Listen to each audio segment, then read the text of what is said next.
Come on, it's on. Halo, what's up guys? Pada kali ini gue akan menceritakan alur cerita film keren penuh tantangan nih bos. Perlu kalian pahami bahwa saya sebenarnya adalah orang yang suka tantangan nih bos. Seperti contohnya makan nasi panas nggak pakai sendok, terus minum kopi nggak boleh ditiup, dan masih banyak lagi tantangan di hidup gua yang belum bisa terpecahkan sampai saat ini. Salah satunya yaitu kenapa channel gue sepi-sepi amat. Untuk itu tolong bantu channel ini berkembang ya bos. Caranya share video ini ke temen, gebetan, mantan, terus tuh pencet tombol merah di bawah itu sampai menjadi abu-abu. Udah kan bos? Oke, kalau udah, ini dia persembahan 4 movie untuk kalian semua. Alur cerita film Rush Check. Check it out.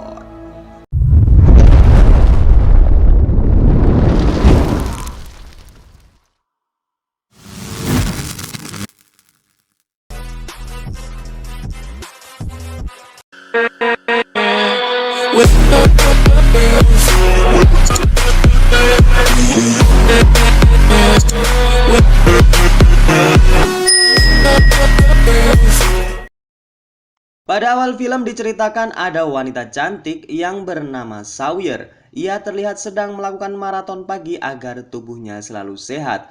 Dan tak lama kemudian Sawyer mendapat pesan dari perusahaan tempat ia melamar pekerjaan yang berisi undangan interview nih bos.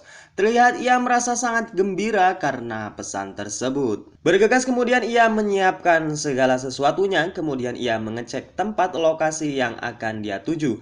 Keesokan harinya Sawyer yang tidak lagi sabar dengan interview, ia segera menuju tempat interview yang dimaksud. Namun pada saat di perjalanan Sawyer mendapat masalah pada aplikasi petunjuk arah di handphonenya. Akhirnya dengan terpaksa ia mencari jalan alternatif lain agar ia tidak terlambat untuk mengikuti interview kerjanya. Dan terlihat jalan yang diambil adalah jalan yang menuju ke hutan dengan kondisi jalan tersebut kecil dan sepi. Ia merasa bahwa tidak pernah sekalipun dalam hidupnya melewati jalan ini dan ia hanya mengandalkan petunjuk dari aplikasi Google Map untuk sampai di tempat tujuan. Hingga pada suatu ketika ia diarahkan pada suatu persimpangan yang ditunjukkan oleh aplikasi mapnya. Namun tak diduga map telah membohonginya karena jalan tersebut ternyata telah ditutup dan ia langsung balik arah. Singkat cerita, Sawyer yang merasa aneh dengan jalan ini, akhirnya ia putar arah jalan. Dan benar saja ada dua orang laki-laki yang sedang mengintainya dari jarak jauh. Karena tak ingin ditipu lagi oleh mapnya, Sawyer kemudian membaca peta di luar mobilnya. Dan tak lama dari kejadian tersebut datanglah dua orang yang mengintainya tadi mendatangi Sawyer dan pura-pura akan membantu Sawyer dan sedikit memberi gombalan. Dua orang pria tersebut diketahui bernama Buck dan Hollister dan nantinya akan saya singkat namanya menjadi dua buaya aja ya bos, biar lebih familiar gitu. Sawyer yang terganggu dengan kedatangan dua buaya tersebut merasa tidak enak. Kemudian Sawyer mencoba masuk ke mobilnya dan memilih tidak melayani dua buaya tersebut. Namun Holly kemudian mencoba menghalanginya dan kalau dilihat-lihat Holly dengan tidak sopannya melecehkan Sawyer dengan meremat bagian belakang Sawyer anjir. Sontak saja perbuatan tersebut membuat Sawyer marah dan melawan dan baku hantam yang tak seimbang pun terjadi.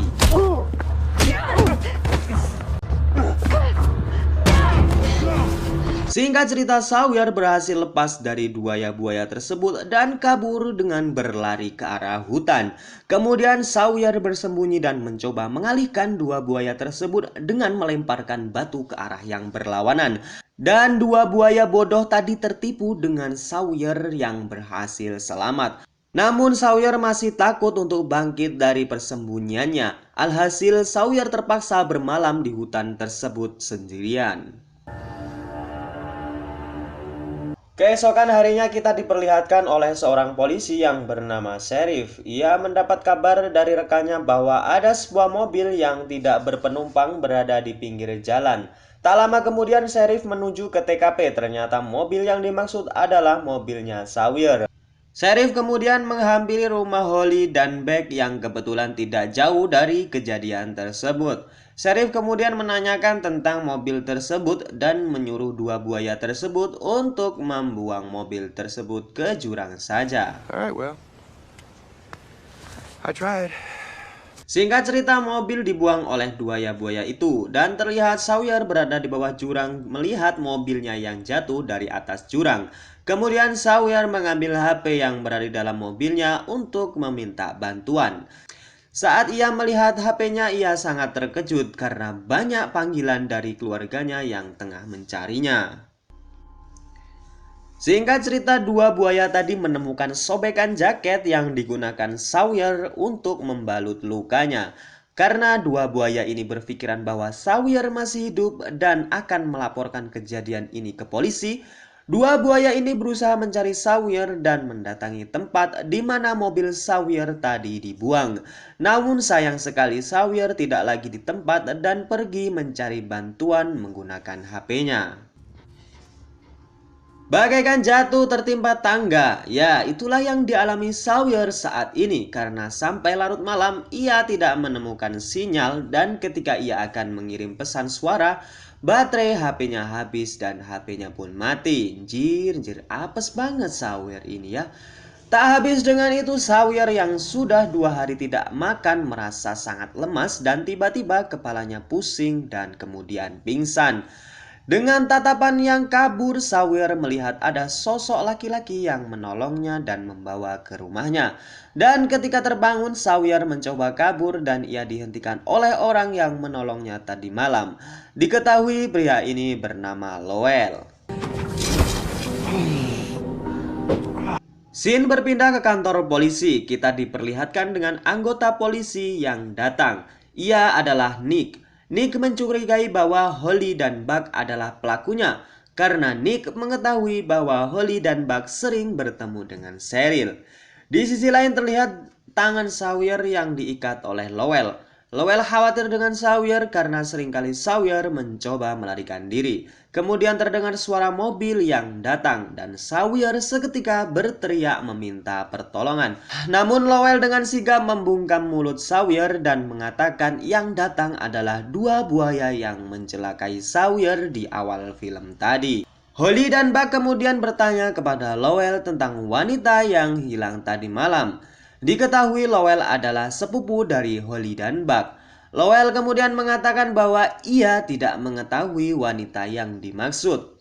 Dua buaya tersebut merasa aneh dengan sikap Lowell dan Buck mencoba masuk untuk memeriksa rumah Lowell. Dan benar saja, tidak ada apa-apa di dalam rumah Lowell. Sawyer berhasil kabur dengan memotong tali dengan menggunakan cairan kimia. Singkat cerita, Sawyer mencoba ke tepi danau untuk menenangkan suasana hatinya. Tak lama kemudian Lowell berhasil menemukan Sawyer dan kembali membawa Sawyer ke rumahnya.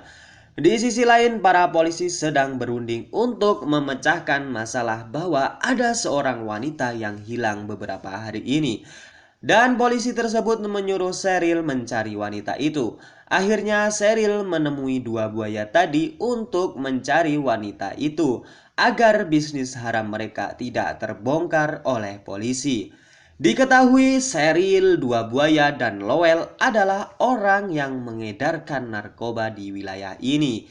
Dan Lowell sendiri adalah sang peracik narkoboy. Mereka berpikir bahwa karena kejadian ini bisa saja bisnis haram mereka terbongkar semuanya.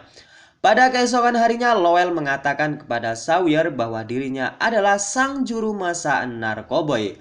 Lowell bermaksud mengajari Sawyer tentang alat dan bahan untuk memasak narkoboy.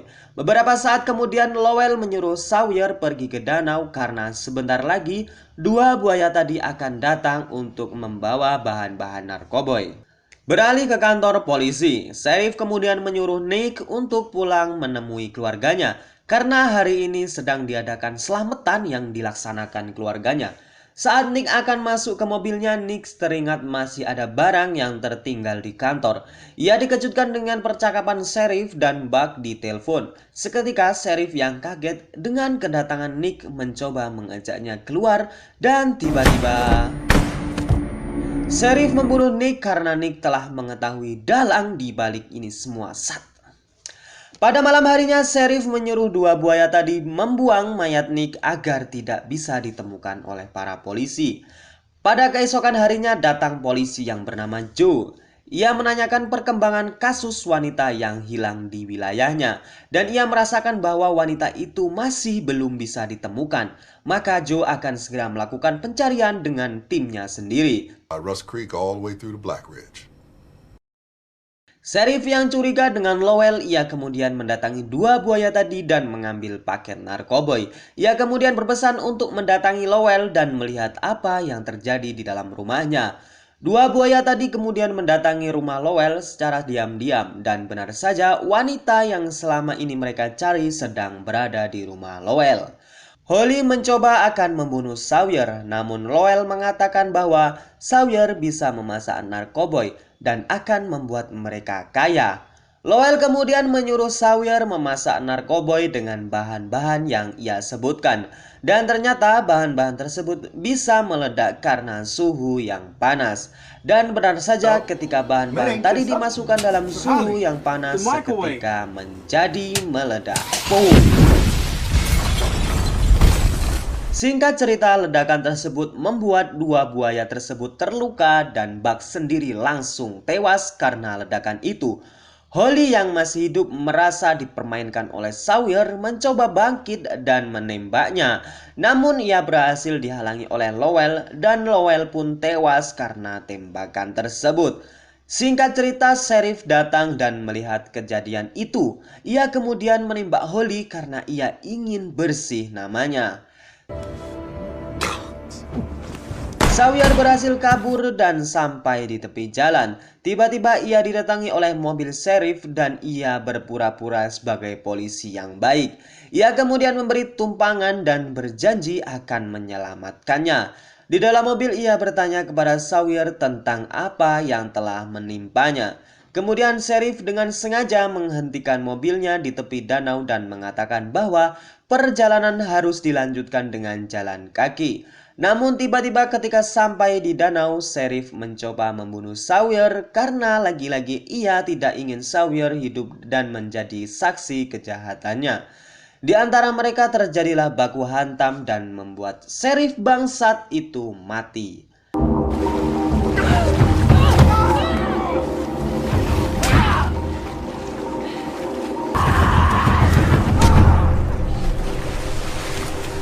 Dan scene berakhir ketika Sawyer kembali menemukan jalan utama dan ditemukan para polisi yang dipimpin oleh polisi baik yang bernama Joe. Dan film ini pun tamat. Pesan moral yang bisa diambil dari film ini adalah benar kata pepatah, malu bertanya sesat di jalan. Saya admin mengucapkan terima kasih telah menonton video ini sampai habis, dan jangan lupa untuk share video ini ke teman-teman kalian agar A4 Movie menjadi channel yang mendidik dan menghibur kalian semua. Saya Joe undur diri, sekian dan terima kasih. Wassalamualaikum warahmatullahi wabarakatuh.